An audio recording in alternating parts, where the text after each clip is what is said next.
Pedukuhan Wotawati, Pucung, Girisubo, Gunung Kidul, yang terkenal dengan sensasi terlambat merasakan sinar matahari dan lebih awal merasakan suasana gelap saat ini telah bersolek. Kini suasana Widowati nampak seperti pada masa kerajaan. Pantauan Detik Jogja, tampak sebagian besar rumah di Wotawati memiliki tampilan depan bangunan atau fasad yang sama. Kesamaan itu tampak pada penggunaan bata merah ekspose pada bagian dindingnya. Selain itu, setiap rumah saat ini memiliki gapura yang berbentuk sama dan menggunakan bata merah ekspose.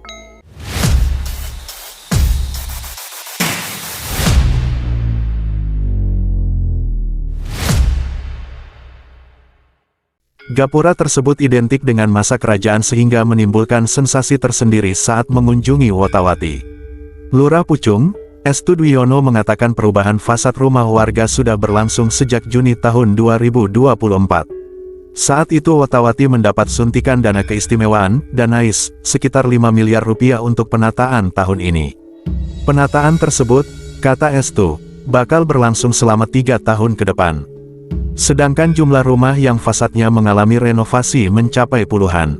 Insya Allah, program ini akan berlangsung selama 3 tahun ke depan dan ada sekitar 79 rumah yang akan direnovasi fasadnya, ujarnya.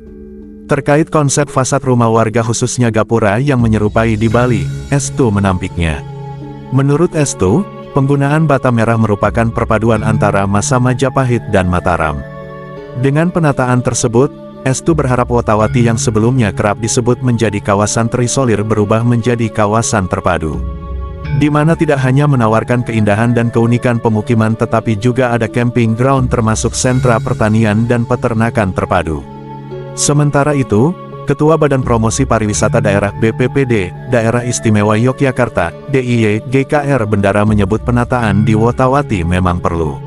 Semua itu untuk menjadikan Wotawati sebagai salah satu perwujudan quality tourism.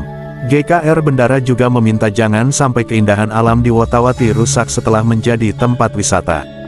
Karena itu GKR Bendara berharap ada aturan khusus dari Kalurahan. Untuk menjaga keindahan alam desa wisata ini, kami berharap ada aturan dari kelurahan yang melindungi lingkungan. Selain itu adanya kesadaran dari masyarakat sekitar untuk menjaga alam. Bahkan, Keraton Ngayogyakarta Hadiningrat saat ini juga melakukan upaya penghijauan dan pemeliharaan lahan agar semakin subur, di mana salah satunya di Wotawati. Upaya itu merupakan bagian dari Jogja Cultural Wellness Tourism Festival, sebuah festival yang dirancang untuk mengintegrasikan konsep budaya dan pelestarian lingkungan sebagai wujud nyata kepedulian masyarakat dan para pelaku pariwisata terhadap kelestarian alam. Pasalnya, di tengah tantangan perubahan iklim dan kerusakan lingkungan yang semakin meningkat, perlindungan terhadap lingkungan hidup menjadi kebutuhan yang mendesak. Padukuhan Wotawati dikenal sebagai wilayah yang mengalami waktu siang begitu cepat. Bagaimana tidak, terletak di antara perbukitan membuat wilayah itu terlambat mendapatkan sinar matahari di waktu pagi. Fenomena alam matahari yang baru muncul sekitar pukul 10 dan tenggelam sekitar pukul 15 bagi masyarakat Wotawati adalah pemandangan biasa. Namun, tidak bagi orang-orang yang baru menjejakkan kakinya di kampung ini. Seperti yang saya alami saat meliput coblosan di Wotawati pada tanggal 14 Februari tahun 2024 silam. Saya datang di tanggal 13 Februari jelang sore hari saat matahari sudah tidak terlihat di kampung ini.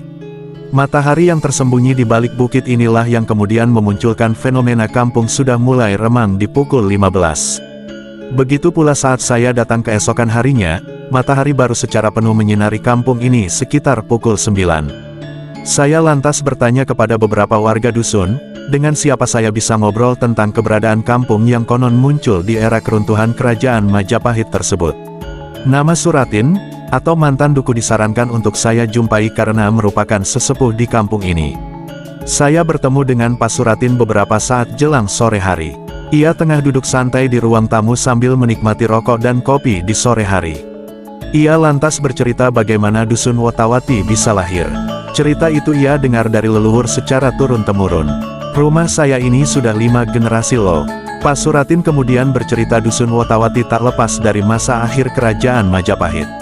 Kisahnya bermula dari peperangan antara Majapahit dan Kerajaan Demak. Ibaratnya perang antara bapak dan anak. Majapahit itu bapak dan Demak itu anak.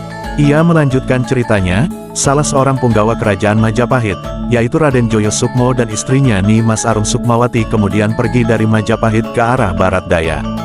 Mereka kemudian melihat sebuah lembah yang subur. Di tempat itulah, kemudian mereka bersama pengikut-pengikutnya tinggal. Suatu hari, Nimas Arum Sukmawati mengajak suaminya untuk jalan-jalan. Karena bekas Bengawan Solo Purba, ada kalenan, yang kemudian dibuat wot atau jembatan dari bambu, kata Mbah Suratin. Jembatan itu ternyata licin dan menyebabkan Nimas Arum Sukmawati kemudian terpeleset dan jatuh. Karena peristiwa itulah, kepada anak, cucu, dan pengikutnya Raden Joyo Sukmo kemudian menamai dusun tersebut dengan nama Wotawati dari kata wot dan wati. Setelah sekian lama, Raden Joyo Sukmo kemudian berpamitan kepada istri, anak, dan cucunya untuk mengikuti Raja Brawijaya kelima yang melarikan diri dari kejaran Demak di wilayah pantai selatan. Di akhir hidupnya, seperti Raja Brawijaya kelima yang moksa, Raden Joyo Sukmo juga moksa.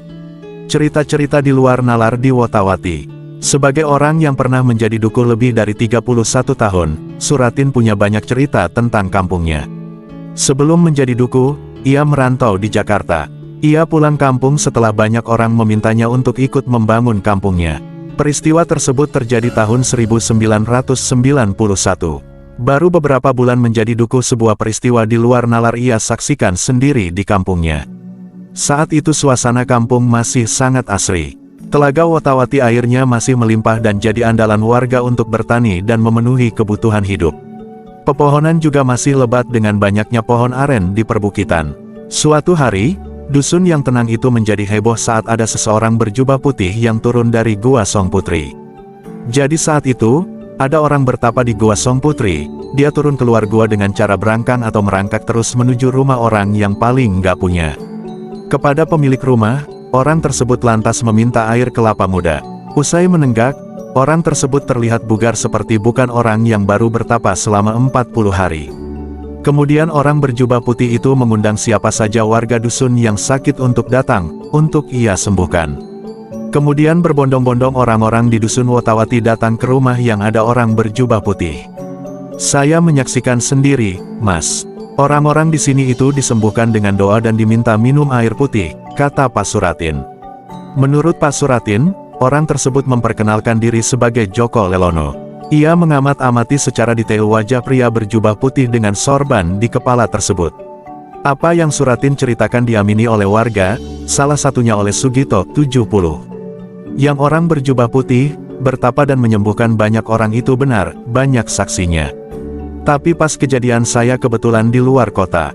Duku Wotawati Robi Sugihastanto, 29, mengatakan, saat ini Duku Wotawati tengah merintis menjadi desa wisata. Salah satu potensi dusun yang menempati lembah Bengawan Solo Purba ini adalah wisata budaya dan alam yang tidak dimiliki daerah lain. Dikutip dari beberapa sumber,